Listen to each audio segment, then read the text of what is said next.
For the past few weeks, I've been in the crosshairs of a Mexican drug cartel. I came onto their radar after discovering their operation, and to be honest, it's been quite exhilarating. This game of cat and mouse, them trying to take me out, me finding a way to escape. But they've got closer and closer. And recently, I've started to worry about the safety of my loved ones. And last night, the pressure reached boiling point. And I had no escape but to turn off the television. Ladies and gentlemen, the danger was all in the mind. Just like human beings, we are fascinated with stories, and the reason why we have that fascination is because of our imaginations. We're the only creature in the animal kingdom that has an imagination, and this allows us to process the world through stories, but also to create the world through stories. Ladies and gentlemen, reality begins with fiction. The world begins with an idea in our minds, a dream, and we turn that into reality through belief and through dedication. When I was a child, I was into tennis. Every day I was on the court playing tennis against the wall, watching the great tennis players, and my dream was to one day be the greatest tennis player that had ever lived. I was dedicated, I had belief, but I was too short. I was slightly taller, no doubt. You would see me right next to Rafael Nadal. It was only my height that held me back.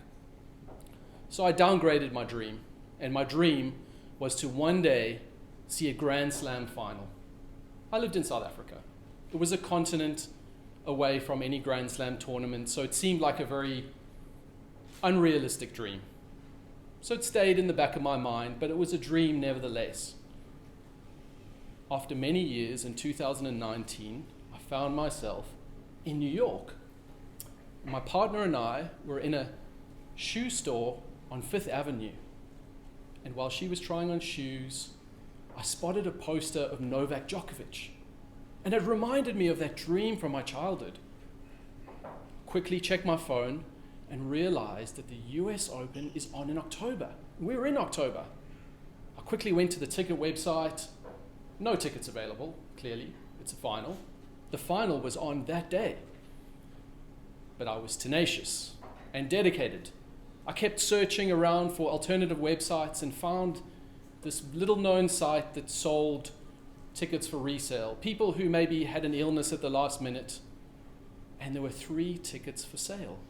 So I immediately bought 2 tickets. Said to my partner, "We've got tickets to the US Open final." And her response was that the US what? "No, it's tennis. We're going to go see the final."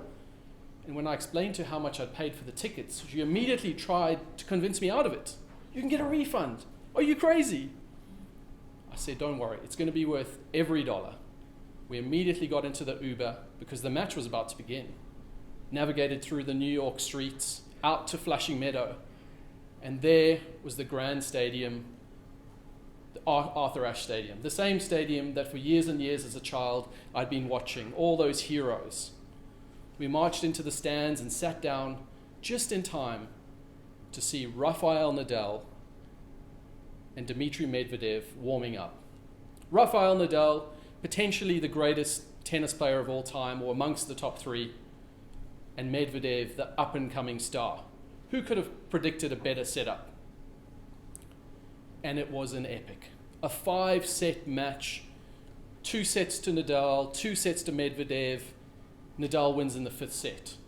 One of the longest finals in history and one of the most epic. And we were only able to experience that because I had a dream, because I believed in that dream and remained receptive to that possibility. Not far away, in fact the day earlier, a player had played at that tournament whose father shared a similar dream. His name was Richard. He was a very humble man, quite poor actually, was a security guard. And one day he stumbled across an article where he became aware of the appearance fee of tennis players.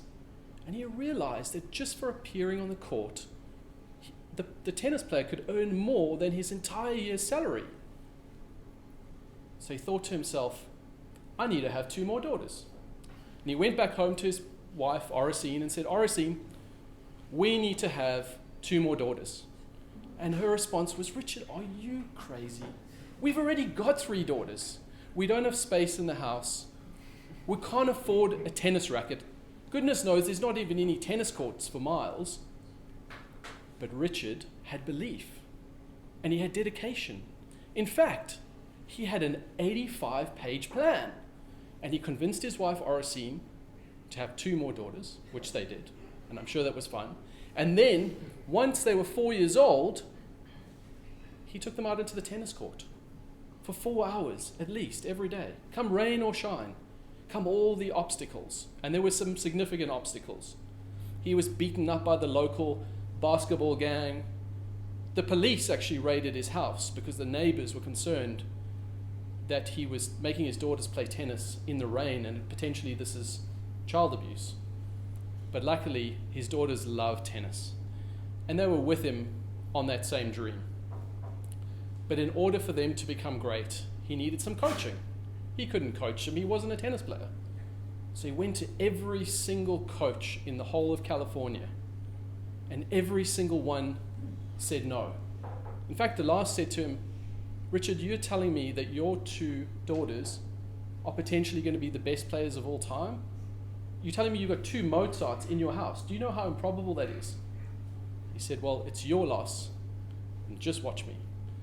Then he went to Florida, and he managed to get a meeting with Rick Mackey. Rick was a very famous Florida tennis coach, and said, look, I'm happy to hit with your girls, and let's see. Well, Rick was blown away. Immediately after about 20 minutes of practice, he went over to Richard and said to Richard, Richard, I think you've got the next female version of Michael Jordan over there. And Richard's response was, it's not 1 female Michael Jordan, it's 2. And for the next 4 years, they had the same dream. They were motivated by the same belief. They both had the same dedication, and it was shared by their girls. For 4 years, they trained at least 6 hours a day, rain or shine, and at the age of 14, Venus became a professional tennis player and got to the finals of the US Open. A few years later, Serena joined the professional tour, and now 20 years on, they're both regarded as some of the best tennis players in history, and Serena arguably the best of all time. Now, as a kid, my dad, when he used to watch me play tennis, he always used to stress how important the mind was. And he used to try and find examples in daily life to demonstrate the power of the mind. One project he had was, Rob, I want to build a waterfall in the backyard. I thought, that seems crazy, Dad. There's just grass in the backyard. He said, no, trust me. We're going to dig a giant hole. We're going to get lots of giant rocks. We're going to get pipes, and we're going to get fish and plants, and we're going to turn it into a waterfall. And you're going to help me. I was only 6 years old, but it sounded like fun. It was my dad. So we toiled away, and I remember the 18 wheelbarrows, the toil and the sweat. But at the end of all of it, we had a waterfall filled with fish. And for the rest of my childhood, it reminded me of the power of the mind. And ladies and gentlemen, I'm sure you can all reflect on dreams that you've had, dreams that you've realized, that you've sustained through belief, that you've achieved through dedication. But perhaps there's some dreams that need more imagination, that could be sustained with even more belief, that require just a little bit more dedication. Perhaps if you were to realize that our reality comes from our minds. Reality is born of fiction. And if we just believe in our dreams, we can change our own lives and we can change the world.